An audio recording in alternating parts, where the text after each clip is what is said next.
So, everyone roll me a concerted knowledge. Oh, man. I'm not going to use the gen dice anymore. Oh, sorry, not knowledge. Knowledge is the tree. Academic. Or culture. Oh, I got culture. I passed. Me too. Yeah. Cool. As did I. I super didn't. Okay, so everyone who isn't thick as mints or obsessed with You say their own beauty. Mints or mints? Both. M-I-N-C-E. The staple of British food everywhere. That is a pretty big slam. It's pretty. Mints, as everyone knows, are quite intelligent, hence the phrase smart as a Tic Tac. And smart as a mint. Smart as a mint. So anyone who isn't dumber than they are beautiful knows that the Everlight is said to aid any hero who finds himself surrounded without hope. Mm-hmm. Oh. Cool. Mechanically, it gives +2 to all sort of perception and dex-based actions when in complete darkness, such as in the pit, says Barry. Oh, I was hoping to cheese it by just wearing a blindfold. That's double darkness, mate. Mm. Double darkness is way worse than single darkness. Are you sure you're the hero? Who do you think you are? Don't make me use my booming voice again. Do it. I'm Bavy. I've been sent here by my... Hold it up higher. Bavy, hold it higher. He's gone. Go near the window, Bavy. Good. Insolent little freak. So you did it.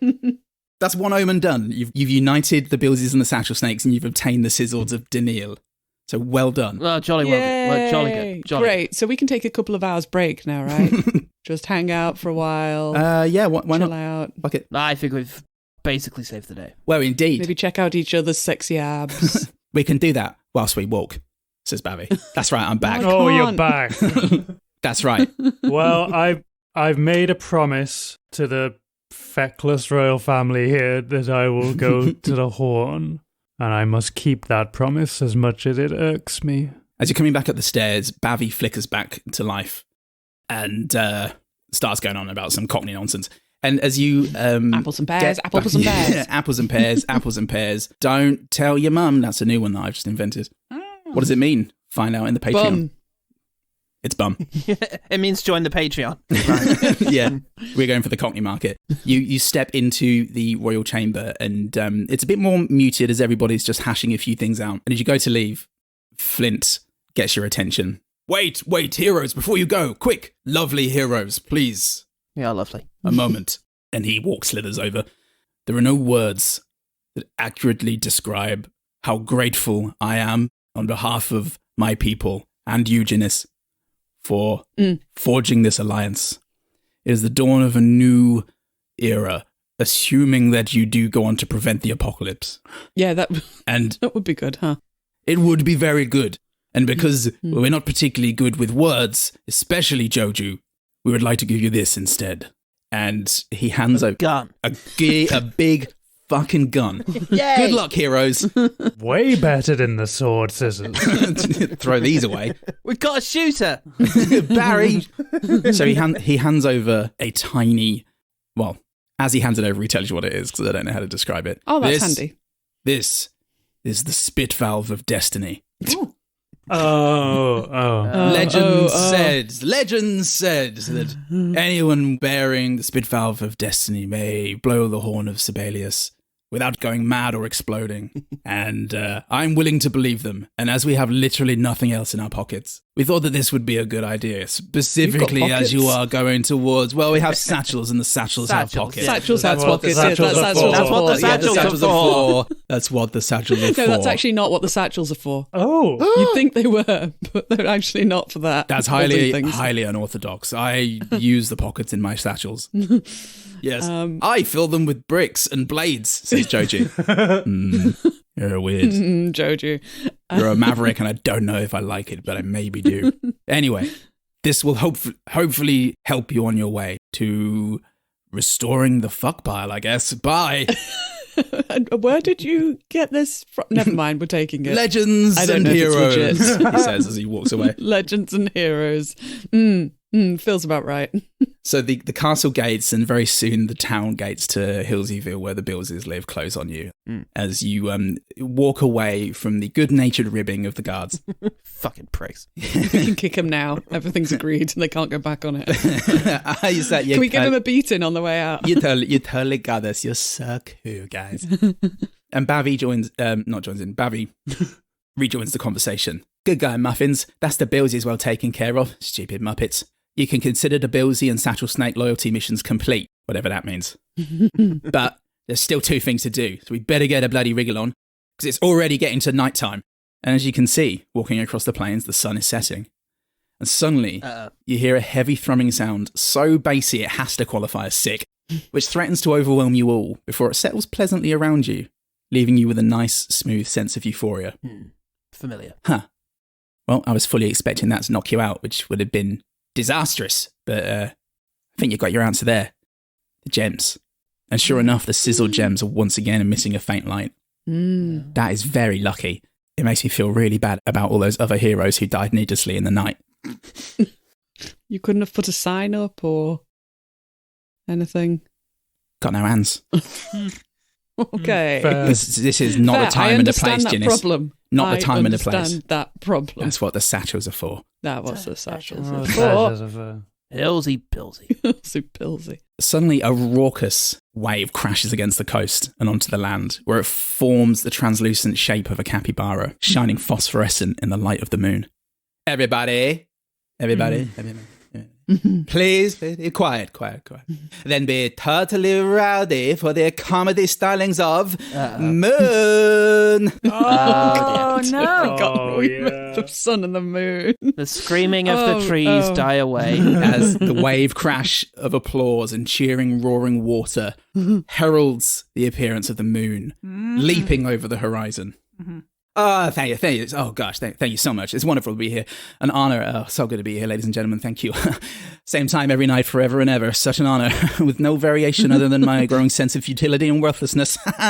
Seriously, no. No. Thank you. Thank you so much. Look at you heroes, huh? Heroes. Whoa. You're looking all washed up. Well, being the moon, I'll give you something to tide you over.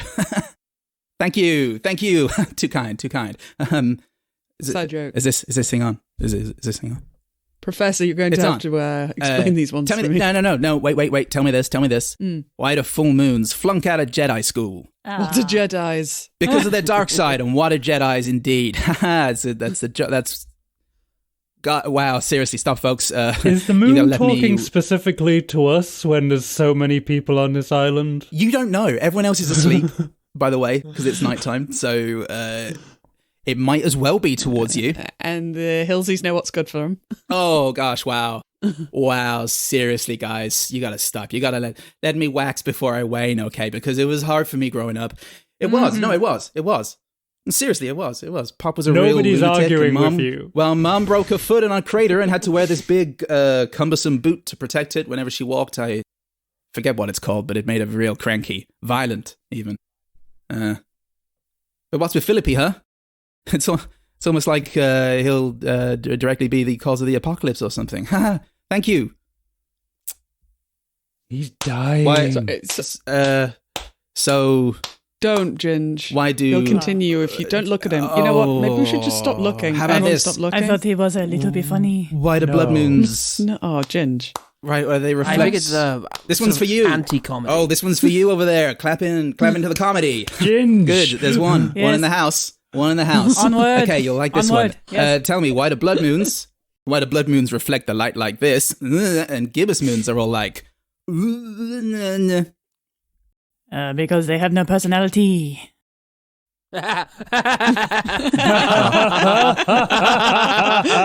have no personality. Good one, Ginge. Ginge! I didn't realise you were so funny. Ginge. Thank you. Too kind. The moon's... Marvellous. Absolutely marvellous. The moon trowels off, and his lip wobbles. Oh, keep going, sir. The moon. Keep going. Guys, is this going well? No. Very badly. Yes. What? Yes. Well, sorry, Oh, it no. occurs to me I don't know your intention. No! And then the waves start crashing violently against the coast. I try so hard. I I know I've got potential to be good, but Fleem, see, he won't give me back my matinee. And that's the only time I ever get a good audience. People who don't sleep through one of my sets. Oh, good sir, you must try and reach a wider audience, and the best way of doing that is to assist us in our journey to end the tyrannical reign of everything that's causing you to do it at this time. Academic. Yes. Help me be better at comedy. Well, comedy is the art of surprise. It's a subverted expectation. So now all you need to do really is find people who would expect you to say not the thing you've said, and then you shall be funny to them. So, but yes, performing your comedy during the daytime, when everybody's awake because of the screaming trees, you will reach a much wider audience. But that's no help to me now. I can't perform during the matinee. Fleem won't let me! And the waves start crashing again. I need to be funny now! I see. I need to be funny now! You don't understand what it's like! All right.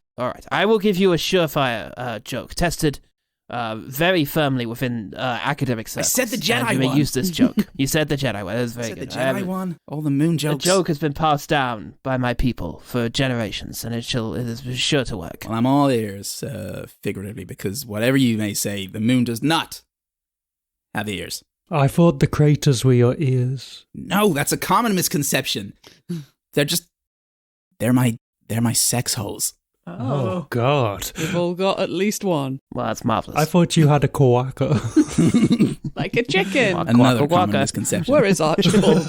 I made a very good Fozzie Bear reference, so I hope that is favoured in the edit. Oh, don't you worry, mate. That's going to be kept in. Thank you. Just let everybody know, another half hour has passed. Oh, good. So I'm going to roll a d6. Yeah. I had the joke. That's a 1, so that's fine. So I just subtract another 1. So you have 4 moments left. Ooh, okay. Yeah. All right. Yeah, we're making it. It's getting there. Perfect. It's still possible. Anything's possible when you're a hero. Tell me. Please, you got to help me. Please give me this joke. Oh, no matter what, It's worth your while. we're going to laugh at the joke. Okay. Oh, well, that's wonderful. Fine. When the moon tells it, okay. Right. we laugh. Oh, okay. Yes. You know, hear me. I only know 25 letters. I don't know why. You can see the moon going over it in his head.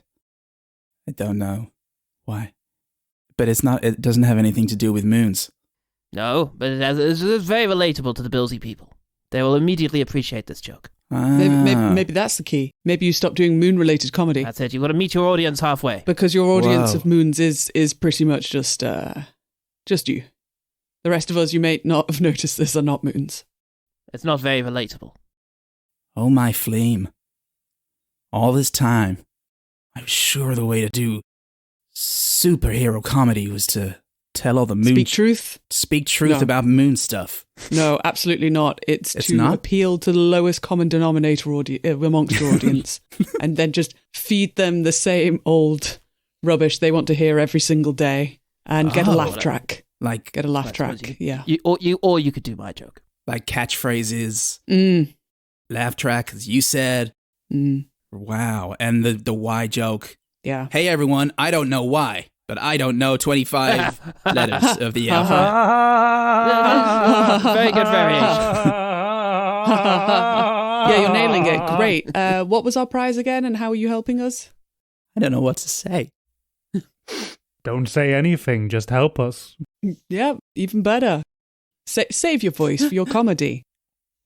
I guess all I need is for you to prove that you found that funny. Roll me a charisma as a group. So if more of you pass than fail. I mean, it's my joke. It's my joke. So I will give you... Excuse me, it's my joke. Failed.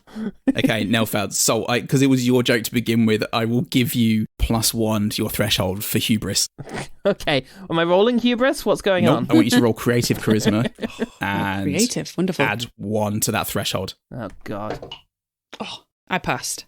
I need to roll. I auto-fail because I have a 0 in creative. Oh, no. I matched it. Okay. The score was 2 and I rolled 2. Do you know what? I'm going to say with 1 pass and 1 meets it, pass with failure or fail with opportunity, the moon who is sort of caught up in this the potential of people actually laughing at one of his jokes that he goes, it's not quite club length, but I could probably get some mileage out of that joke if I told another version of it, but about moons. To be fair, the Billsies are really, really dumb. So probably just tell the same joke repeatedly. All right. These two are all right, but the rest seem like they might just take the same joke repeatedly. Yeah. Yeah. You know what, heroes? I think it's club ready. So you know what? You can take this. The water apparition grabs its watery face and pulls it off of its body. But it being a watery apparition, the head sort of reforms into a helmet. And the body grows a new head. And it's the same Wonderful. one. And it winks at you. Fine. Yeah. And I wink back. And soon this watery helmet takes on a palpable state. And this apparition comes over to you and hands you the Hornblower's helmet. I think this one's for you, Pems. It seems pretty lined up for you so far. I think it's for the professor. No, seriously, if anybody needs it, it's not Pemberton. Word on the street is that you guys are going to be going to solve the riddles of Rangir. I think I'm saying that right. Rangir. And That's better. Pemberton is pretty much the only one of you who's not going to go fucking insane as soon as you step inside those rooms. So basically, this is going to give you some of that sweet, sweet protection from some of those deleterious, insane-making effects of the Horn of Sibelius that permeate all the rooms of the riddles of Rangir. This is basically going to give you a +1 advantage on all perception and focus checks when under the influence of the horn. What do you mean, influence of the horn? We'll find out. Oh, no. Ginge? Oh, marvellous. I feel like a helmet would go really well with these metal undies you're wearing.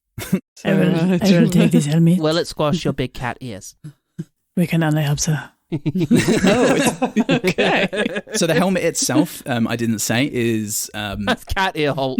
Yeah, well, it's the skull of an indeterminate animal with some branches and some brass sticking out of it. Very cool. Old, like, trumpet bits sticking out of it. Trumpet bits. Oh, fun. The trumpet bits. Trumpet. You know the trumpet bits, everyone. Everyone at home. Trumpet pits. Everyone at home, just imagine a watery man handed over a helmet of trumpety bits. And Trumply bits. Lovely trumply bits. And get fan arting, folks. Come on. Give me a penny, I'll show you my trumply bits. Trumply. 2 penny, you can touch them. So look. Oh, Is it too late to change character? I want a new good. hero. Not if this one dies. I want to be a Cockney streetwalker. Aw. Guys, you got to get down and see Ranger. Philippi, man, it's sad. He's a good kid. He wants to do his dad proud. And Fleem, heck, I know Fleem. He's my audience, all the way over there on his balcony on the sun. And as a successful touring comic, you get to know your audience. Does he like it? Fleem, he loves it. Always. Yeah, of course. That's why he keeps me to the night. So, no, he doesn't laugh. He doesn't laugh at all.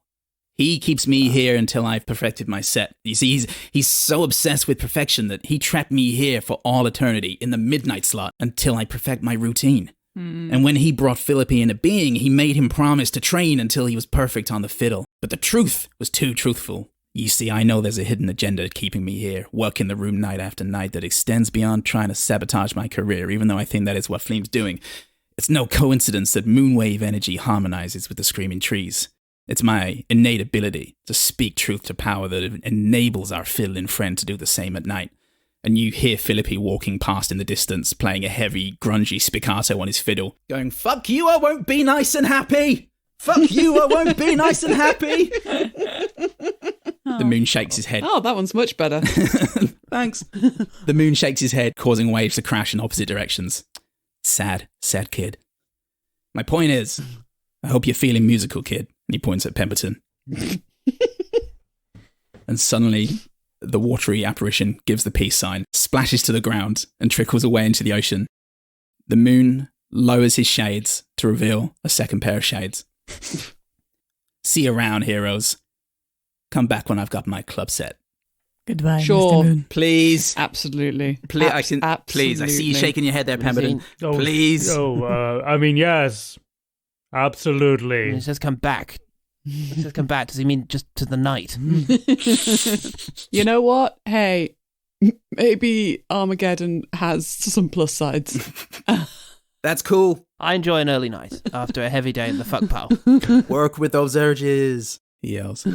And he doesn't go anywhere because he's the moon and it's night. So you have to leave. This is awkward. Yeah. I'm not watching. He's watching. Okay, to Rangoor? Yes.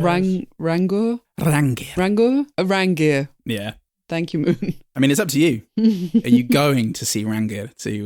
Are you going to Rangir? The riddles of Rangir. Approaching the peninsula, you hear a distant and confusing cacophony of sound. And soon that sound is accompanied by an oddly writhing mass on the horizon.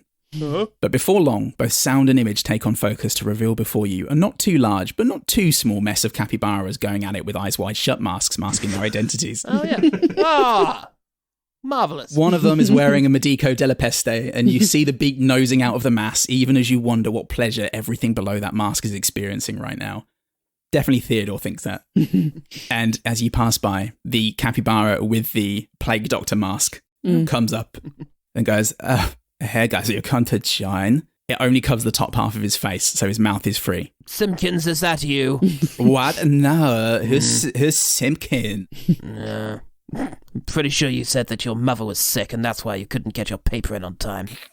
Oh, hey, what's that over there? An octopus? Oh my god, you should go check that out. An octopus? I was going to be your guide, but this is really uncomfortable. Octopus? Check out the octopus. I like octopuses. As you're directed down a short cave passage by the plague doctor, who definitely isn't Simpkins. Better not be. Better not be. It isn't, definite. You come out of this... Looks a lot like Simpkins. You come out of this cave passage to an incredibly vast expanse of cliff and sea. Suddenly there's a rumbling all around and through you. The water starts to ripple, then boil before Rangir himself emerges. The octopus, laying 3 of its tentacles around and along the cliff shore. Each one of them... Arms. They have arms. Oh. They don't have tentacles. This one does, motherfucker! Oh, wow. Oh, he got you, Jen. That's the world. It's horrific. And and they slap onto the ground, dislodging a lot of the earth like it's a Marvel superhero landing. It's way cooler because it's an octopus with tentacles. And then a 4th tentacle comes out. The more you say it, the more I hate you. Just like every conversation we've ever had, Jen. Right? Yeah. Right? No. So, thank you. Just this one. Just this one. Okay. Just this But one. that 4th tentacle is holding, you can plainly see, a trumpet. Not playing a tune with it, but demonstrating the trumpet for all of you to see. And he starts to speak, and this is something that you hear in your minds. Does the yak also? The yak definitely does. Okay, great. Yeah. And this is rendering much of what the yak could do redundant. Okay, great. Shit. But yeah, he starts to speak, and there was no mouth moving. Gives you each an egg. Gives you each an egg. Fuck. And then him and Archibald the hen go off and start a supermarket together. Oh. Lovely. Yeah. All you need is eggs. And that's what it's called. All you need is eggs. All you need is That's all you need is eggs price. Yeah, so Hi, folks. Is all you need eggs? Great. Come to all you need is eggs. You need things other than eggs? You're wrong. All you need is eggs. Ignore the rip-off store. All we have is eggs, which is a much more dispiriting shop that's much less successful for obvious reasons. very different commercial outlook. But yeah, Rangir begins to speak, and it takes a couple of seconds for you to realise that these sounds are appearing inside your minds. Who goes there? Professor. Ginge. Oh, okay, great. Yeah. We'll just do introductions. Ginnis, hi. Mm. And yes, hello, Rangor. I've come up here and studied you a few times. Mm. We haven't spoken before, though. I thought it was important for neutrality. That's why I usually hide behind that bush, and he gestures to a very, very small bush. Mm. This will be the first time you've seen me. Oh, I know who you are. What? You left your mask behind. And then he holds up a mask of your face. Damn. I was wondering where that had gone. I thought it was confusing. Often I would look in the mirror and think I was wearing it, but would not be, so... Well, this is very awkward. I need to destroy some papers I've written. I know you and welcome you as one of Rangir's children. Ah, well, marvelous. May we have your trumpet? Oh, no. Definitely not. Ah, well, that's a thundering nuisance. Gang, what's plan B? You know what? Now we're near the trumpet. You're incredibly coherent. This is good for you, I think, Professor. Yeah, well, this has literally been the purposes of all of my studies. My final academic goal is well within reach, which obviously I'm against because it would mean the end of my career. So I'm very grateful that Rangir is proving as uncooperative as he is. That is to say, if you wish to possess the horn of Sibelius, which is a trumpet. Oh, yes. Mm-hmm. I didn't name this thing, and I apologize for that. I'm not blaming you. Don't worry about it. However, I would never correct someone for naming something incorrectly. that's good to know going forward. So, I wouldn't be such an ass. my point is, not anyone can simply blow on the horn of Sibelius. Oh, don't worry. We've got Pemberton. Oh, that's one of the things I was going to say. Oh, okay, great. You also must have the horn blower's helmet. And until I see one... Oh, Yep, no, the cat. great. That's all wonderful news. Observe my noggin. That all appears to be in order. 2 out of 3. Now the third and final thing that you Fingers need. crossed it's that mouthpiece thing. Two forms of ID. that score 50 points from column A and 75 from column B. No, Damn it. What was that about a mouthpiece?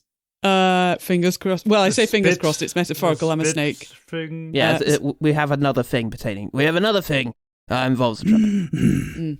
Yes, that is the thing. Okay, very well. This You is still the thing. cannot blow the horn of Sibelius immediately because, as you've noticed, I am an octopus with tentacles. And So strange. things in this world are not as they seem. So unique. And then he finally gives a little pop on the horn. And we lose, and our brains explode. If you had not worn the hornblower's helm and then stood near the one wearing said helm, or engaged in some sort of bacchanalian fuckpile where even things such as being sapphic are meaningless in the wild abandon of this sexual liberation. No, you must also solve the 3 riddles of Rangir. That's right, 3 riddles. Super. Riddles. Splendid. This sounds well within my sort of ambit. Wonderful. Great. Yes. Do you... The doctor was the mother. Is that one? Time. Stood on a block of ice. Ah, Both of them were goldfish. not real riddles. It's more like an escape room. Oh. So, Ah. yeah. You've all signed your hero consent forms, I suspect. I absolutely hate it when you sign up for riddles and they give you an escape room instead. A number of times. That's the economy now. All right. Everybody look around for something that might be coordinates. Fine. As Okay. our time Do you think- started, I started picking up rocks, throwing Do you them. think this pipe comes off the wall? No, stop. Stop. Pull it harder. Pull it harder. Everyone stop. This octopus isn't real. I flip it upside down. We are currently not in a room. Please enter the riddle room. And Right. a concealed stone door opens in the cliff face nearby. Enter if you want. Archibald, you stick with me. Lays an egg. Oh my God. Something's wrong with Archibald. He's laying many more eggs than he ought to. It's End of fascinating. days. Fascinating. Um, I keep calling him he. He's laid a lot of eggs today. He has laid more eggs than he should have done. He definitely has. Up is down, arm is tentacle, hens lay eggs. Go in, for God's sake. Okay. I'm in. Okay. I'm in there. Ah, I'm okay. in and I'm trying to pull everything off the wall. Yeah. Well, you enter a lovely little corridor where fantasy Kenny G's playing and the scent of lavender accosts you along a gorgeously carpeted and upholstered walkway. But adjoining this room, Ripping the carpet off. in an open plane style, well, you can do that, that's fine. I won't make you roll for it. Cool. I'm noting down the music. Is a bare, cavernous chamber that echoes your every step. And with another ceremonial harp on his trumpet, Rangir emerges, one of his giant eyes peering at you through a ragged hole in the wall. And he begins. Mm. A foolish mortal wishes to pop on the horn of Sibelius. And with that pop, your minds begin to cloud. Oh. So I would like you to roll a concerted focus check Oh, God. with a +1 to the threshold because you do have the Hornblower's helmet. Kill. No. No. Oh, God. Met it. Okay. No? Nope, lost. Okay. So Makes sense that the professor Yeah. is just about holding on. Yeah. it's being semi-tumescent has diverted some of the blood that critically overloads his brain at any one time. And it's just freeing up all this spare neuron energy. And Archibald. I find him very grounding. And Archibald's there and he protects you. With all the eggs that he's impossibly laying. Eggs. Okay. So, Salt, Yes. Archibald, you're in a... Theodore, sorry. You can see very clearly that you're... he passed, he's fine. You're in a room of stone with bare furnishings, some ornaments, portrait of an unrecognisable land, and 7 horns. Oh, no, I'm not solving this on my own, am I? Oh, yeah. Oh, no. The rest of you, the same as above, but you can hear what sounds like naked dancing clowns crossbowing one another. Okay, And cool. you're not sure if it's a show or what. And you take 1 guts damage. Oh. Great. I've got... Right. I think I've got a defense to guts, Oh, yeah? so I think I'm okay. Nice. Yeah, I've got... Because I have extreme confidence, I have +1 guts defense. so- Extreme cum confidence. Extreme Holy That would do it. shit. Gets me through many a time. You're going to have a harder time passing any checks in this room. Fair. Okay. So you've got 7 horns, and the riddle, which is not really a riddle, Oh. is a foolish mortal wishes to harp on the horn of Sibelius. I blow on the first horn. You get a lovely, delightful parp that... And your mech turns left. That's right, everyone. We need to speed this up. You get a lovely parp in the note of A. All right. First one's A. I blow the second one. You get a disgusting, obscenely shrill parp that causes you 1 guts damage. Okay. Oh. So A, gut damage. Third one, blow it. It's a horrible, disgusting, shrill parp, but it's already hit your disgust center. So at least it's not causing you any lasting pain, but it's very unpleasant. A, gut damage. Fourth. You get a lovely parp Huh. that sounds like the note D. A, gut damage. D. 5. 3 more to go. A lovely parp Mhm.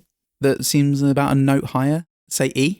Okay, so it is roughly following in with, A, B, C, D, E, just with B and C at gut damage at the moment. Okay. That is true, completely by accident, but yes, definitely. Fuck yeah. 6. Horrible screeching parp, mate. Oh. Okay, so we haven't got B, C, or F. hmm I blow the final one. Parp, mate.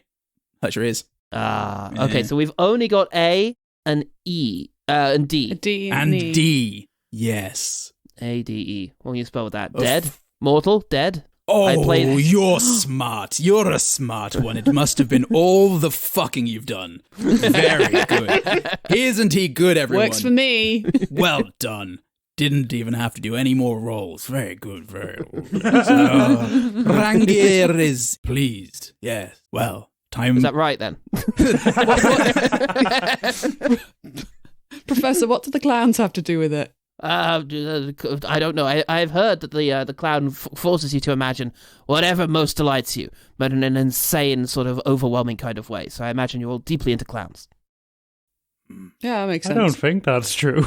Oh, just accept it, Pemberton. Yes, and Pemberton, come on. Yes, and Pemberton. Yes, and. This is a yes and space. I will no and clowns till I die. No wonder clown Naked fetish. clowns. That's why you're the hero. I hear a tinkling. That's a tinkling, so that's the 4th timer. I'm glad the world's going to end because we're too fixated on clowns. Still doable. Makes sense. Okay. That's a 6, so that's another omen gone. Another moment gone, sorry. An omen So we've moment. got 2 left. You got 2 left. Okay. So Let's get this Fine, horn. we've got time. Let's get this on. yes, quickly. Quick. I also don't want the world to end. It'd be bad for business. Well, then just give us the horn. No! Fine. Dickhead. Here's the new room. Jesus. A demigod refuses to harp on the horn of Sibelius. And with that harp, I need you all to roll another focus check. I don't have focus. With a +1. Remember, you're able to No. spend Yeah. Oh. I'm doing Oh, it. yeah, that's true. 3 blood or guts. I rolled a 1. I've got loads of that. I've taken 3 blood so that I can pass. Nice. Yay, I passed. Woo! I didn't pass, so should I take it? Blood? Yeah, take 3 blood so you pass. Okay. Okay. Each of you, with that parp, feel your mind to begin to cloud over. And then that feeling passes as you come into a new room of stone with impossibly high walls, 3 cascading waterfalls spilling down, and each of them spilling down over a walkway until they're almost obscured.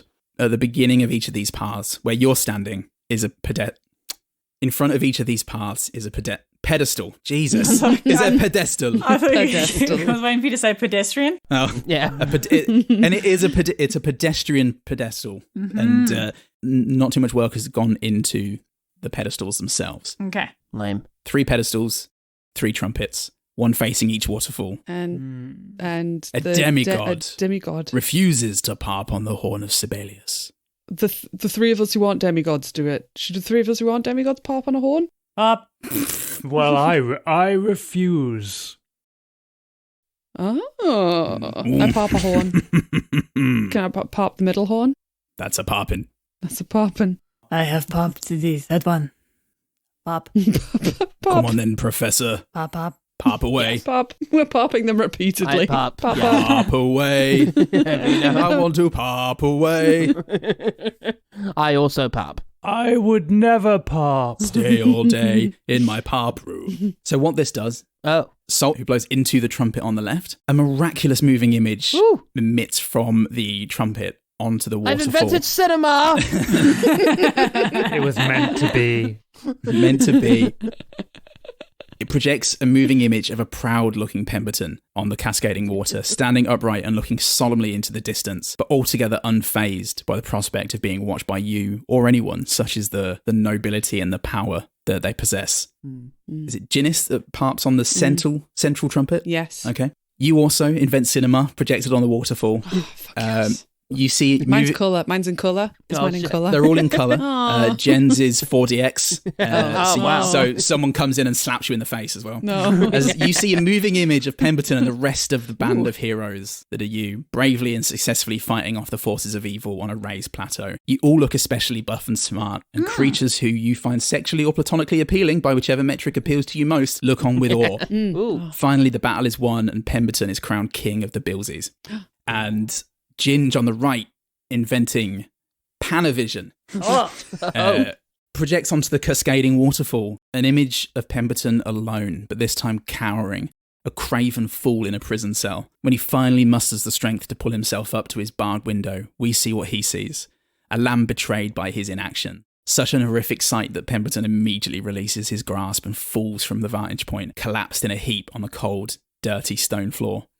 The projections end, vanishing like memories, and there is silence. I popped the middle one a few more times. We want this one, right? It flashes on and off. Pop. In 4DX, I'm repeatedly getting slapped. Did we... Hey, Octopus, did we... We've done the second one, yeah? If you've done the second one, I'll tell you if you've done the second one. Oh, Oh. Christ. Okay. Whoa. Well, wasn't it about me refusing to blow the horn? And doesn't the third one seem to be the consequences if I was to refuse to blow the horn? Yes? Yes, I Oh, think God. so. Now, do you want to blow the one that's a rejection, or are you accepting? Oh, no. Hint? Professor. Hint? Hint, please. Bavy remembers that he's here as well and goes, This mine is awfully miney. yeah. Oh, it's Solve a the good... riddle to get the horn. Pembers, I don't know, mate. I think we're all on your side, but, well, maybe not the professor, but I don't... are we? Sexy things. Oh, yes. Yeah. I get the feeling that this is more of a lecture than a riddle. In fact, I think all of these are more like a lecture than a series of riddles. I don't think he knows what the word riddle means. I get that feeling, yes. I do. Okay. Riddles means wet. Wet questions. Wet questions. Well, Solve this wet question if you dare. we're trying to solve your wetchins, please. Questions. You must simply blow down whichever path you feel you should walk. Oh, well. middle one. Yes, it's the middle one. Middle one, thank you. The middle's definitely the best option, right? Oh, for sure. The middle is the best. Okay, middle. Midsies, Pemsies. Pembers, blow the middle one. I don't know. You know what? Maybe there's a key underneath one of these pedestals. Let's pull them up. Blow the third one. It's the third one. You're a stupid poo-poo brain, and you'd be rubbish if you don't blow the horn. So blow the third one. You'll see. Well, I originally said that I was going to blow the third one, and then everyone was like, no. Oh, I'm just... correct. Yes. You got it in one. First thought, first answer is what I always say. Go on, give it a blow. Oh, well, I said I was going to. Is that not good enough? No, say anything. I say things all the time. Yeah, it's so fine. This was a room of riddles. Wait a minute, is this me talking? I don't know. Fine. Toot, toot, toot, toot. Correct. You are so smart and brave, Pemberton. And the cascading water parts with the image of a broken Pemberton, revealing the path for you to walk down. How did you ever guess? I'll let you in on a secret. I didn't blow the horn. I just said the word toot, toot. You take 3 damage. Who cares? We made it through. You can't take it back. Vangia angrily smashes the entire room to pieces with a tentacle. Fine, we're not in it anymore. Yeah, we've gone through to the next room. Dickhead. Good, I know. Parp. Well, don't say it now. Toot, toot. It's just insulting. Parp. Yeah, sons of bitches. Let's set up this room of riddles and you take the pisses. All right. So They're not even riddles. You go into Solved my one very well. They're riddles. Wet questions. Wet question number 3. A hero parps the parp of the people. I remember my accent now. Yes. A parp to end all parps. And with the multiple parps, I need you to roll one last focus check. Okay. I failed every single one so far. Yay, including that one? I'm just about to roll it. Oh, okay. I thought you just rolled it. That one I failed. I failed. Toot, toot. I met. Okay. But I'm willing to spend blood or guts to... I passed. Does that mean that whereas last time I accidentally didn't pay enough attention to what was going on, this time I in story won't be paying attention to what's going on? If that makes it easier. Yes. So, the 2 of you that succeed, Yeah. a bare empty room, other than spotlit, what you know to be the Horn of Sibelius, sitting atop a pedestal. And just before it is a gilded square stone slab raised perhaps 1 centimetre above the rest of the floor. There's a Venetian mask engraved on the pedestal and the slab. And to those who failed, a naked clown does appear and crossbow both of you. Oh, God. 1 blood damage. Oh, fucking hell, mate. Yeah, I know. I see. Those were... I had assumed they were hypothetical. Not the final ones. I see. They're what you call metaphors. What? I see. While the other 2 deal with this wet question, what's your deal with clowns? Are you into them? Is it your thing? Oh, I'm not into them. You know, Well, we've all been there. it takes all sorts here in Rango's wet question rooms. Wet questions. Some people are into them. I'm not, Where question? but some are. You know, Pembers. You get it, right? Pembers, you know how it is. No, don't drag me into this. You nasty little freak. Well, that's the end of that conversation. Thought we were bonding. Anyway. Never mind. To reiterate, you can interact with the slab, you can interact with the pedestal, but the pedestal is a little bit too high. The trumpet is too high. It's out of your reach at the moment. What if we stand a on leg each up. other short? Yep. I'm tall. Yep. What if we pile up somebody's dead clown? I see we've been fighting and killing the clowns as we go. Oh, yes, you're doing such a wonderful job. Yeah. I was going to ask whether I can do a creative observe. Observe? Oh, yeah, okay. Observe. Wrong, yeah. A creative Please roll me a observe. creative observe. Yes, that's a 2, so I passed that. Fantastic. You can tell from simply observing this slab creatively. I get up real close. Yeah. And I'm like, And you maybe test the slab with a foot. Oh, with my tongue, because I With can your tongue. smell stuff. Nice, yeah. I don't have a foot, but thanks for rubbing it in. You have feet.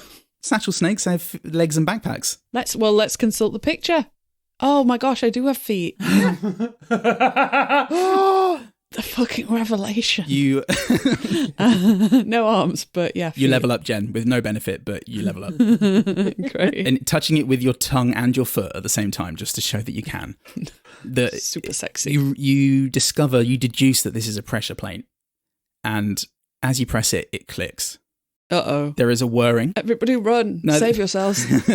Fortunately, you succeeded, so it's going to be fine. Oh, okay, great. There is a whirring. I was going to say similar to that of Daryl, the Prince of Ruin, to save me some sound effects work, but I'm not doing any sound effects for this one, so you can imagine. But you can imagine what that's like. To save the audience work, imagining a whirring. Exactly. This is a holiday after all. And the pedestal rumbles as if it's about to move or do something, but the engine, the mechanic, the gears sputter and stop as if they've run out of steam. Oh. And you suspect it's not heavy enough, maybe? It's not heavy enough, maybe. Ginge, get over me. Hug me, babes. I will hug you so good. I know you will. Okay, and you do, and it's powerful. I'm rubbing my fur up on the scales. And again, the same thing happens. I'm like sparking electricity. Your fur's all sticking out now. The gears whir into life in the pedestal again, but similar to the first time, the engine sputters out. It's not heavy enough, and you hear a stumbled at the final wet question, I see. Never mind. If you wish to give up, don't let your ass hit the fuck pile on the way out. And a stone door swings open to the outside, revealing the fuck pile. Yeah. So you would just... No, Professor. No. Don't be tempted now. Well, it always feels better once you've finished the work of the day. It's good to know it's nearby for afterwards. Anyway. Come stand on this plate with us. Yes. All right. This one here. Come on, stand on the plate with us. Come on. Yes, I'll stand on the plate. Still not heavy enough, mate. Fine. What if I stand on the plate? Bambi. Oh, with all of your muscles, big boy. Woo! Still not heavy enough, mate. Oh, you fucking clown creep. What's your deal? Wait. Pick up Archibald. I call the yak over. We all climb onto the yak. Yak. Yak. And the yak does whatever a yak does. He walks. Oh, yeah. And actually, when the yak stands on the plate, something registers in the pedestal from the yak's plaintive bleats. Yes. It's moans, if you will. Yes. The pedestal lowers by an inch or so, but it stops there. Oh wait, do we all have to make noises? Pop. Toot. Bleat. Toot. Wait. Toot. Archibald. Toot. Archibald. Toot. Wait. Come on, you slags! No, that doesn't work. Toot. Wait. Why doesn't somebody roll me Oh. a insights Okay. using whatever approach score you wish? Okay. I'm All the not scores. good at this. I beat it. Nice. I very handily beat it. Fantastic. It makes sense that the very sexy and handsome one and the very And the one that's a snake. I was going to say obsessed, but sex learned. I win. Sex literate. The sex literate of you. And you also win, Ginge? Yeah. Proficient, very proficient. You realised it was the moaning of the yak, and not necessarily it coming from a yak, but it was the timbre and the tone of the moan. And you especially, Theodore, have noted already that it was a little bit horny because it sounded kind of sexual. Oh, dear. And you were kind of into it. All right, everybody. It's form a sort of traditional fuck pile. Can we not just drag the outside one in here? Wait, why am I so opposed to this? Okay. All of you, Simpkins. That's what the satchel's for. Yeah, we find out what the satchel's for, and we all grow closer as people. Fantastic. Students. 30 credits for whoever fucks on this pedestal. We're swarmed. Yeah. No roll needed. All at once, while people start climbing off the pile, prying themselves loose of the sweaty mass. They shuffle past you excitedly, but not aggressively, because they all know they're going to get some, you know? And 30 credits. To be precise. And one of them flops face down onto the pressure plate with a wet smack as you hurriedly make way for them. And suddenly there's a pile on. And it's there's just a lot of writhing and a lot of groping and people going, oh my god, this is amazing. But then eventually, by people you do mean capybaras. By people I mean capybaras. Capybaras are people too. Yeah, true. Happy barras, more like. Happy bars. Slappy barras. Slappy barras is happening. It is taking place. All very consensual and safe with their own safe words. Yeah, fairly into it. Yeah. And finally, the weight not only of the writhing massive bodies, but the sexual momentum that is being created at this time causes the pedestal to grow. To grow? Causes something to grow, but not the pedestal. Oh, no. It causes the pedestal to glow. And it is with the successful, consistent whirring of mechanical gears lowered to your level, as it were. And sweet. Sensing where Pemberton is, the trumpet repositions itself so that it's facing Pemberton. Pemberton's lips. Ready for puckered lips. Always pointing at your lips. The final question, Pemberton, is are you ready to blow the horn of Sibelius and free your people? Or do you pass the burden to me? I didn't want to cut you off, Paul, but clappy barras, because most of them have chlamydia. Oh, no. Oh, that's very good. Oh, no. We all have to look into that at some stage. Pass me the spit valve. Okay. Fine. I will blow on the horn, angering my mother, which will have consequences across all of the land. So, look forward to those. Pemberton, you approach the horn of Sibelius, puckered, wetted lips, I'm sure, and blow into it. And the force and strength of the note is disproportionate to the little effort that you put into blowing. It rings out through the cavern, deafening everybody. Ranged writhes in masochistic bliss as Billses swarm in from all sides, covering the plate, the pedestal, the octopus himself with his many tentacles, definitely tentacles, fucking and writhing over his submitting but substantial landmass. There are capybaras rotting on tentacles, rogering on his face and boning in the shallows near his tentacle tips. Capybaras everywhere, doing it in all the styles. You hear what sounds like a violin string snapping, resonating across the land, before music passes as light through the gates of Fleam and up to the stairway of Fleam, finally crashing into the sun. After which there comes a brief silence before you hear Philippe's voice, proud and strong, across the heavens. Father! You have held me for too long in your prison of perfection! I may not be perfect, but I am a sweet fiddling pig boy who brings joy to others, to the world, and finally to myself. For now I am the fiddler of all things. True, all things true. And this war must end, Father!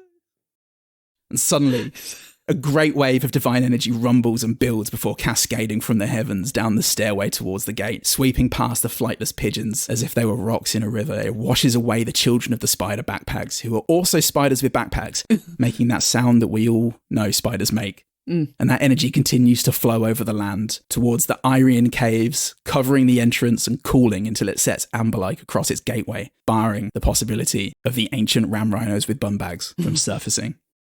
Then all is silent. A miraculously tall capybara in a top hat, cape and Venetian mask waddles out behind you then, wiping his lips and adjusting his waistcoat. He says, "From all the Billses everywhere, thank you for making our nastiest dreams come true, and for preventing the war, and for saving us." Yay. So cool. He reaches up and gives your shoulder a squeeze before waddling back towards the cave, rubbing his little paws in glee. You've done a good thing, Pemberton. They're happy now. Wonderful work. I really didn't need to put so many points into fighting. Neither did I. You killed those clowns. You did a really good job with the clowns. That's what you think, motherfucker. And then I pull a big sword out. Well, and as you leave the cave, I want everybody to roll Damn you, Sarah. into the fuck pile. No. I want everybody to roll a culture or observe. That's not what I put my points into. I pass. I failed. I met it. I got a 6, motherfucker. Your heart's where the fuck pile is. Guys, this isn't going to come naturally. I've decided. Fiddler on the Hoof. That's pretty good. I was also trying to think of a fiddler on the... Yeah. It was hard. Yeah. What, for the pig? Yeah, for the pig. I'm sorry. Pigs don't have hooves, they have trotters. Not in this world, motherfucker! Fuck you. Does anyone fucking know anything about animal limbs? Does anyone on this podcast I know enough to know that anything? snakes have an internal ear in their fucking jawbone. How about that? No, they don't. That's a lie. Yeah. It's all right, everyone. So's the lie that pigs don't have fucking hoofs. It's okay. It's similar to the lie that the plural of hoof isn't hoofs, which it is. In this world, pigs have hoofs, and also we can all just wait until Jen says something wrong. I never, literally never. I'm still waiting. Literally never, because then I'll die as a person, an actual human being. I'll die. I'm looking forward to it. So, one of you who passed, you know that this strange droning sound that you can suddenly hear is the song of bees, which heralds the arrival of Alum. Uh-oh. And you hear this drone growing louder and louder, and then atop the song of bees, you hear, Pemberton, it is time. Clive will meet his end tonight, and Tadmir will succeed and devour the world. Oh, no. You know where we wait. Oh. And then the drone ends. Who's up for a trip to the pit? The fuck pit?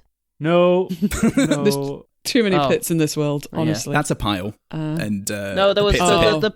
the pit was also considered and developed, but it was not as successful as the pile. No. Oh, okay. Barely frequented. People didn't like the sensation of being buried alive. That is weird. Most didn't. Most. We're with you to the end, Pemberton. Yes.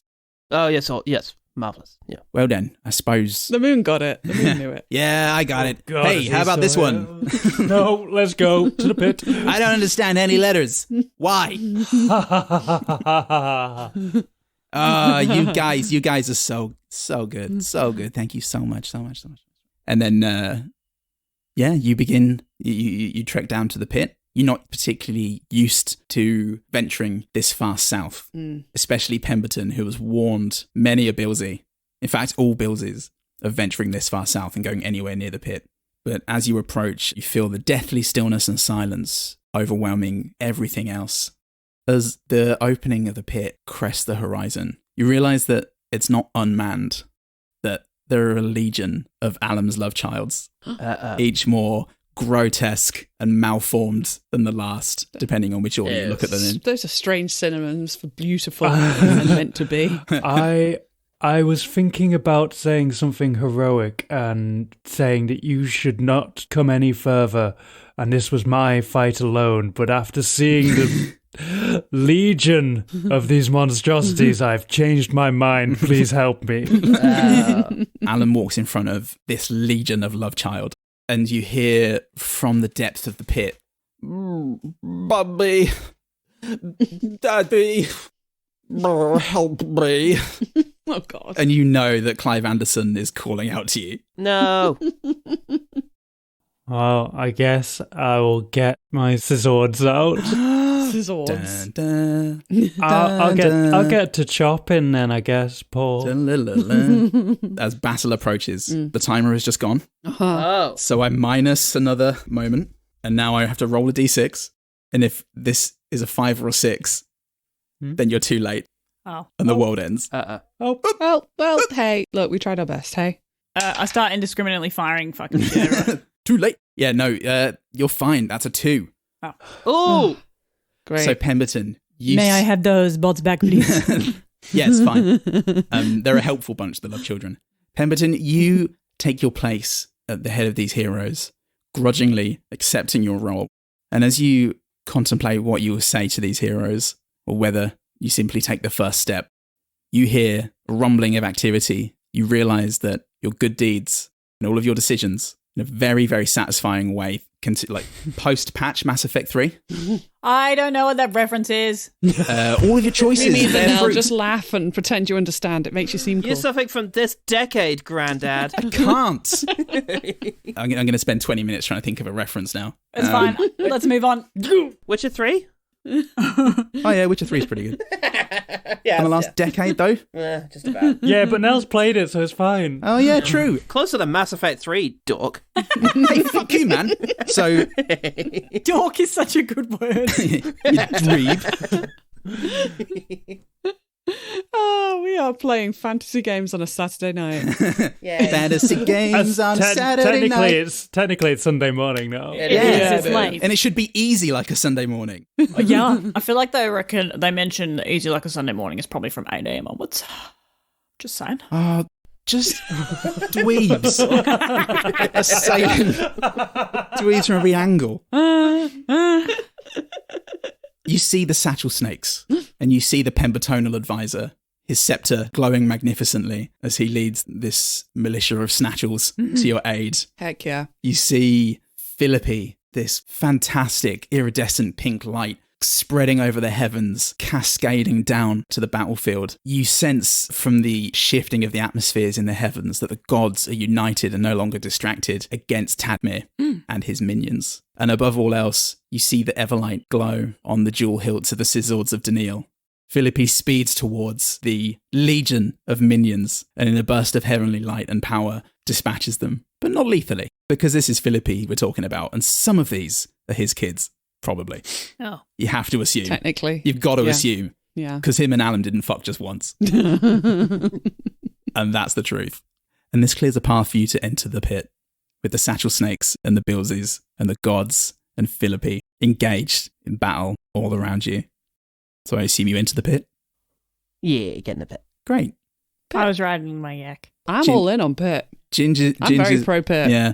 I'm worried that Ginnis is going to be a sleeper agent for Tadmir. Well, I was wondering whether he could be, because I'd kind of forgotten that we were fighting Tadmir and how much I love Tadmir, and Tadmir's great. So is it too late for me to just, Oh, yeah. flip him? It is too late. Oh, yeah, Fair far enough. too late. Oh, yeah, God, yeah. Oh, yeah. Yeah. So- Well, look, I'm going to play out the rest of the game with Ginnis earnestly trying to save the world, Okay. but just know that Jen is in favour of it ending. Okay. Tadmir. So as you go, I noted. Thank you, Jen. So as you approach, Alan scurries away into the pit. And as soon as you enter the pit, darkness swallows you. It is impossible to see anything. I'm a cat. Doesn't matter. Doesn't matter. I'm a snake. This is the pit. Snakes And well can see done. and hear in the dark. And well done you. I don't rely on my eyes that much. I don't rely on eyes. I have tenure. And I'm also here. And this is a very body positive pit. So well done everyone for existing. But as promised, the Everlight begins to glow. And you walk for, it feels like hours. It could be minutes. It could be seconds. It could be days. It's as if the darkness has pervaded and corrupted all of your senses. And without the Everlight, you know you'd be truly lost. And suddenly you feel a sort of a warmth enveloping you. And I want everybody to roll either concerted survival, a concerted charisma, or a concerted focus. Great, none of those. No. All right. You told me I wouldn't need my survival, you bastard.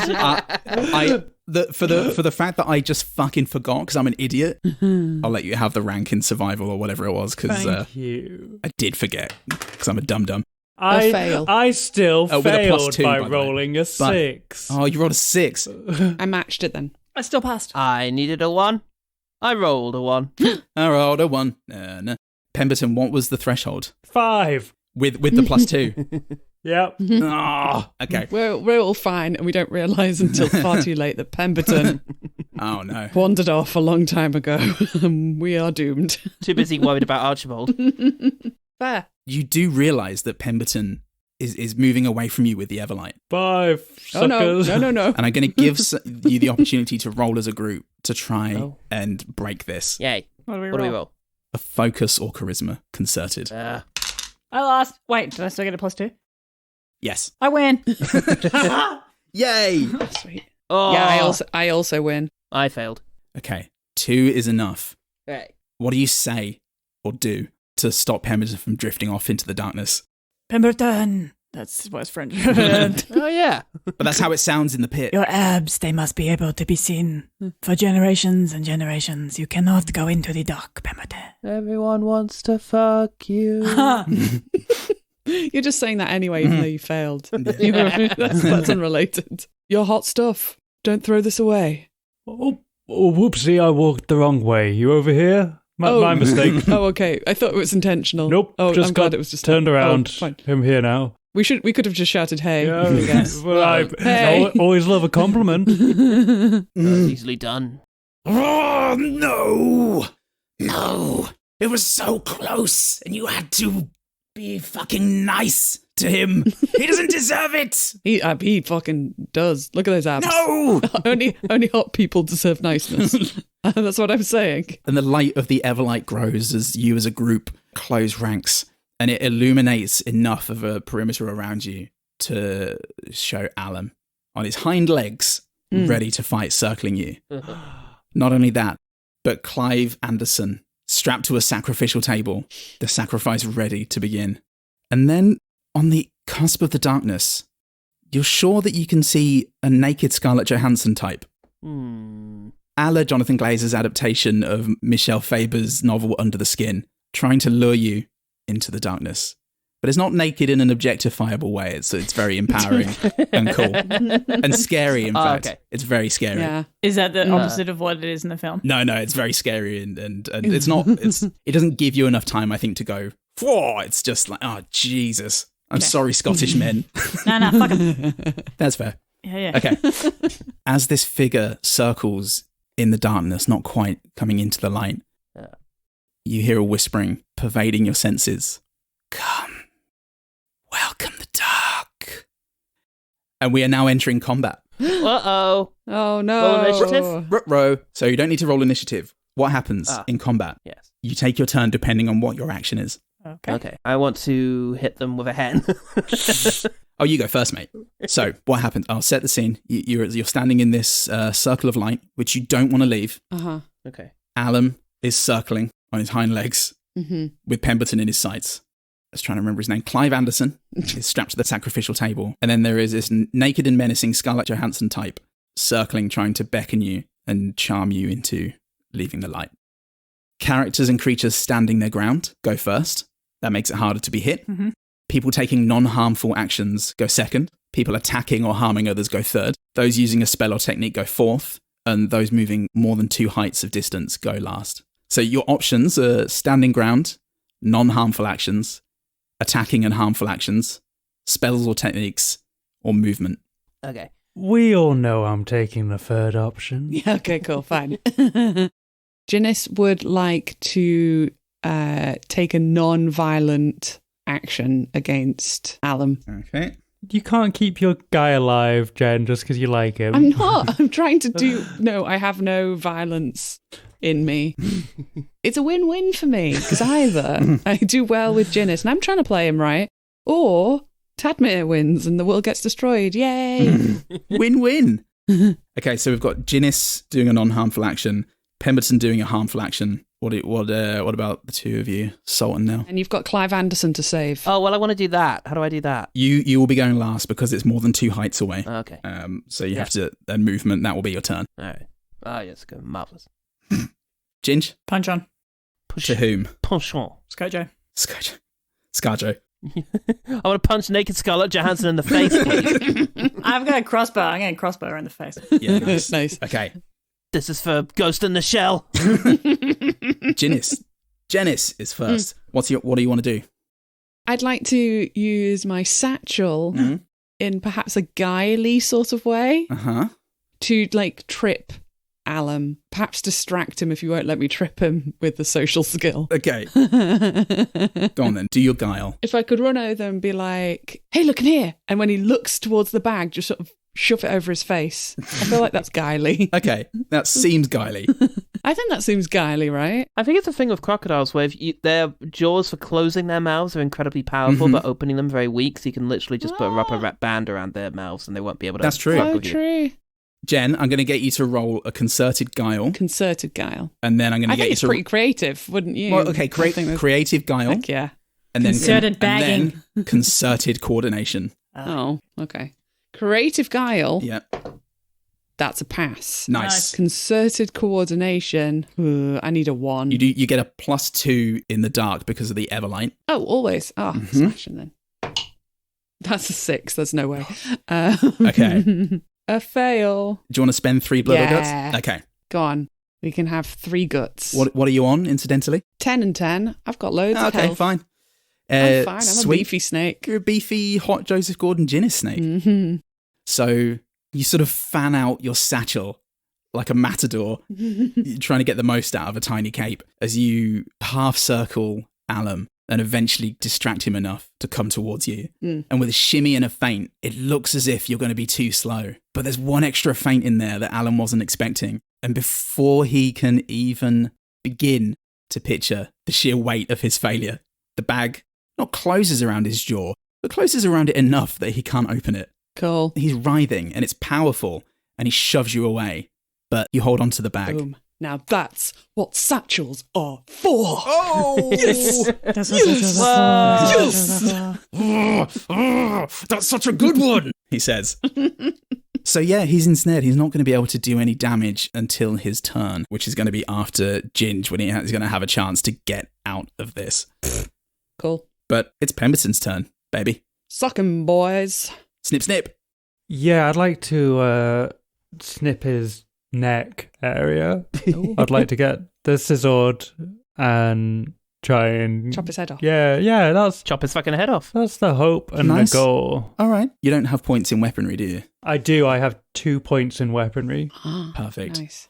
So it's that concerted with a +2 from the Everlight. So that's a 6. I can't fail. Can't fail unless you roll a 6 and then it's a... It's a meets yeah. it pass with consequence. I have rolled a lot of 6s this game. That's true. In any other game, it would be fantastic. You've got them done and over with. That's it. That's how that works. So this is going to be a 5. Nice. Burdened by the weight of everything you've promised and everything you're set up to break and people you feel you're going to let down, you have to steady your nerves and right your gaze until the focus sharpens and you move ghost-like even through the darkness and appear with the scissors at Alum's neck. Scissors! And as he, blinded by the expert use of a satchel, which we know is what satchels were really for, the scissors clap shut. That's what scissors do.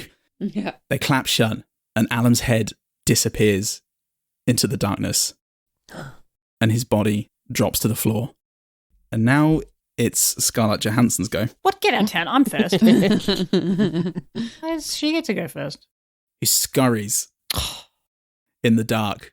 You don't see where, Yeah, but I'm a cat. but you suddenly you hear from the darkness. You don't see in the darkness. Promise. You don't see what she's doing, but you very soon hear the sounds of feasting. Oh. Yeah. Ooh, she's eating his head. That's nice. It's flesh Whose head? ripping. Wait, hang on. What? Whose head? Alum's head. Alum's. Oh, okay, fine. Your head. No! Surprise! My head. Can't believe it. I think I'm getting a headache. No, that's someone on you. Just Scarlett Johansson on your back. Like, This interminable darkness has given me a migraine. She's feasting, unable to restrain herself. Scarlett Johansson feasts on the recently dispatched head of the minion of Tadmir. Ginger, it's your go. Mate, I'm going to shoot her. Okay, I can't fail Fucking shitter. you can't fail. because I have 6 also. Okay, Damn it. it's a 6. It is a 6. That's fine. I'll spend some guts. Okay, I win. okay. A bolt looses from your crossbow with almighty force. Yes. And the impact punctuates the silence and somehow the darkness around it. The scream that comes from this Scarlett Johansson type is one of anger, not pain. Mm-hmm. And you get the feeling like physical damage isn't actually doing anything to her. Oh. Yeah, soz. Can I have that bolt back? You can try. Theodore, use your learning, boy. Wait. Roll me Oh. a concerted survival. Oh, I hate how concerted everything is. If only I could run creatively. Concerted survival, concerted charisma, or concerted focus. But you have a +2. Focus. to the threshold. Okay, +2. Good. That makes it somewhat doable. Nevertheless, I rolled a 5. So that's a fail? That's a fail. You are mid-stride when you feel a compulsion to wander into the dark. Ooh. And it's something that you can't resist. Oh. Uh-oh. Yeah. Well, it might be some academia in here. It's usually where it's hiding out. Top of the order. What's everybody doing this time? Trying not to wander into the void. Yeah, first. / possibly walking into the void. Can I also eat Alum's head? No? Yeah. Okay. You go for it. Like Lady and the Tramp, their lips meet in the middle. Aw. 8 minutes. Okay. What was our goal again? Saving Clive Anderson. Yeah. Yay. I'll dash over and try and free Clive Anderson. Okay. Can I try and use maybe like tactics to pull the professor back from the darkness and get him back on the right path? Okay. Can I also try and save Clive in case either of us fails? Yeah, sure. Tell you what, everybody except for Theodore, Oh. who is currently In the void. entranced, currently staring and walking into the void. Can everybody roll me a insight or observe? Failed. This Success. This dice Success. would be great any other day because it's rolled so many 6s. That dice is a keeper. For any other game. Yeah, sorry. Now, Success for me. Success for Jen. You have a feeling that Scarlett Johansson is circling. Not really trying anymore. Sorry. She's phoning it in with such little time to go. She is avoiding the light. Okay. As well as trying to lure the people light. into the dark, she is avoiding the light. Okay, cool. If that changes what anybody wants to do, I'm running for Clive still. Would running with the scissors Never do that. Don't do Never that. do that, Sarah. would running with the scissors make the light travel as well? it would. All right, I'll change my thing to running towards Clive Anderson with the scissors Okay. pointed outwards. At Okay. Clive Anderson. I'll just try and help Theodore. Okay. Yay. So, Pemberton and Ginge go first. Aha! Wait, I said Pemberton. I actually meant Theodore. Sorry. Ah, okay. Well, then I make it. Nice. Heck yeah. So you're thinking of a fucking in the darkness. Oh, yeah. And suddenly whatever had possessed you and taken your fancy has gone. Mm. And it's just in time to see a Scarlett Johansson type. Oh, no. Can I have Ben Kingsley from Sexy Beast? For what? For being the being that's going to lure me into the darkness. To what end? Or is it just... Any other day, Is it mate. the Any other day, mate. I'd love to, but it's very specifically a Scarlett Johansson type from Under the Skin. Okay. Yeah. But you can channel it yourself as this Scarlett Johansson type lunges for you. Your headcanon. And my head is Ben Kingsley from Sexy Yeah. Beast, but go ahead. Okay. A different Jonathan Glazer film. Okay, that's great. Just as... Oh, I see. Very good. Can I have someone from Zone of Interest, Paul? Yes. Your vision clears as Scarlett Johansson lunges for you, and you see a face of fangs and darkness coming into focus. Oh, no. And Ginge, Get me. you see this happen. Yeah. Scarlett Johansson lunging into the light. I can't fail. I didn't fail. Yay. Fantastic. Yours. So Theodore's vision clears just in time to see this dark, unknowable, fanged face of Scarlett Johansson from under the skin, leaping out to devour his soul and rob him of the ability to join any fuckpile on this mortal plane ever again. Yeah. When suddenly a bolt looses from the fantastically, I couldn't get fuckable out of my head. I'm going to say fantastically fuckable Ginge. The sound reverberates through the darkness. Twang. Exactly. And strikes Scarlett Johansson in the skull. And it sends her flying back into the darkness where you hear the splitting of the skull and a monstrous cry before it's almost as if the darkness seems to lift a little. It's not completely gone because you are in a cave. But now can we see with our cat and snake eyes? No. Without... Oh. Oh. And he is. And you know what? Yeah, those with cat and snake eyes see the body of the Scarlett Johansson type and the headless, desecrated, devastated corpse of Alum and the feasted on head that had been dragged, leaving a bloody trail into what was once inescapable darkness. And to those of you running over to Clive Anderson, who this entire time has been loosing his plaintive cries of "Bobby, Daddy, Bobby," Kind of want him to die, that's gross. And as Ginge expresses their wish for Clive Anderson to die, fortunately, the rest of you heed not his words, deftly with the scissors of denial. Scissors! You snip free the bindings that have kept Clive Anderson captive for so long. So long, guys. And he looks at you and goes, Pemberton.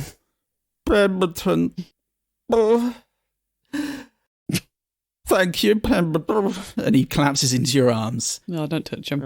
And weeps. Nell's face. Yeah.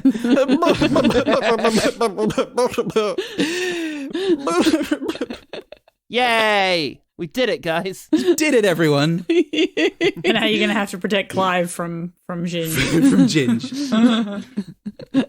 And as the sun rises over the capybara colony, as it always did, as it always will do, Yay. and the armies of satchel snakes and billsy stragglers clean their weapons and protect many of the minions that they've saved, because they all did feel sorry for them. It's not their fault that they were birthed into this awful world with repeating apocalypses. Also, the screaming trees start up again. The screaming trees do start up again in celebration. The moon fucks off.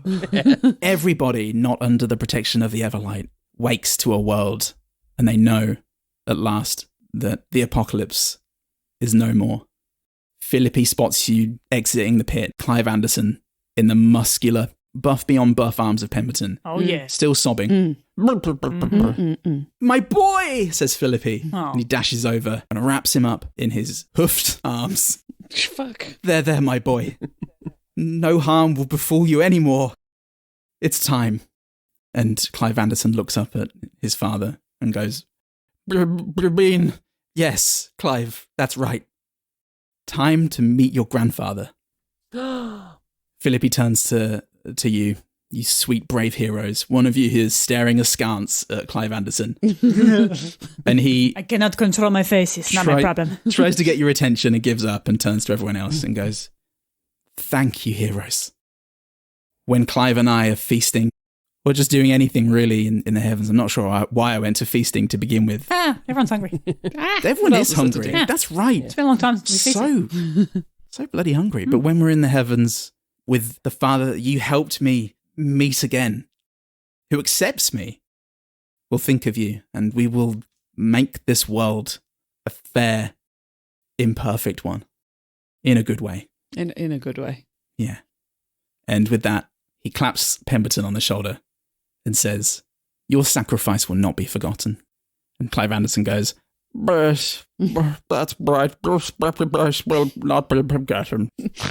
And Philippi laughs merrily, and with an arm around Clive Anderson's shoulder, they ascend the stairway to Flame and take their seat among the heavens. Yay! Bye. Why was he called Clive Anderson? Who just knows? Professor...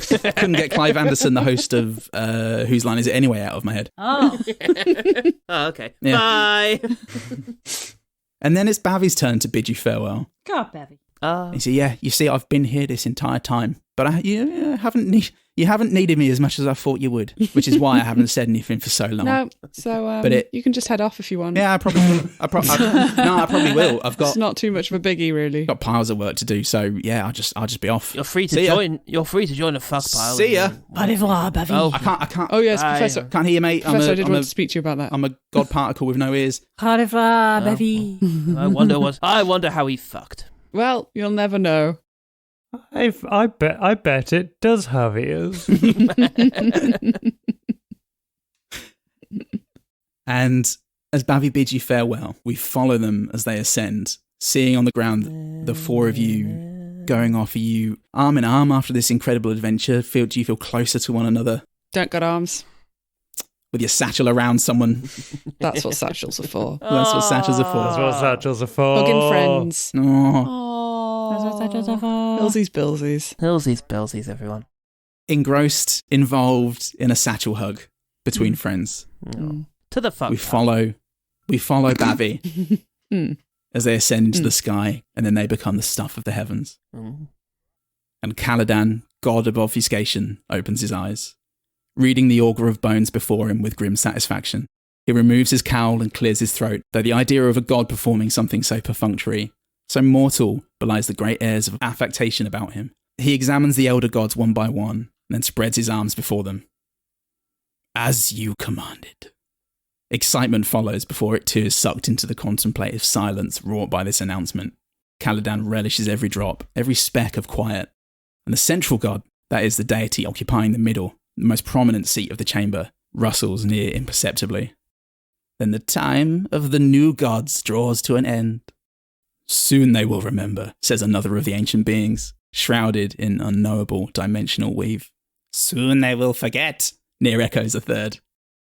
Soon, rejoins this ethereal being seated at the centre of the podium of the old gods. Soon we shall return. And that's the end of Arc, everyone. Yay! Yay! Thanks very much.